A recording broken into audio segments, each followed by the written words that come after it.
എടി എനിക്ക് ഈ ജോലിക്ക് പോകാൻ താല്പര്യമില്ല. എന്താ? എടി എനിക്കിത് വർക്കാവില്ലടി.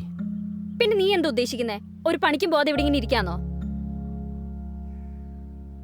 എന്റെ അച്ഛൻ നിനക്കൊരു ജോലി ശരിയാക്കി തന്നു, അത് നിനക്ക് പിടിച്ചില്ല. എന്നാ പിന്നെ പുറത്തെവിടെയെങ്കിലും പോവാന്ന് വെച്ച് കഴിഞ്ഞാ അതും പറ്റത്തില്ല. പിന്നെ എന്താ നിന്റെ ഉദ്ദേശം? എത്ര കഷ്ടപ്പെട്ടാന്നറിയോ ഞാൻ ഇത് ഈ ഇന്റർവ്യൂ വരെ കൊണ്ടെത്തിച്ചേ. ഞാൻ പറഞ്ഞോ എന്ത്? എനിക്ക് ഈ ജോലി വേണമെന്ന് നിന്നോട് ഞാൻ പറഞ്ഞോ?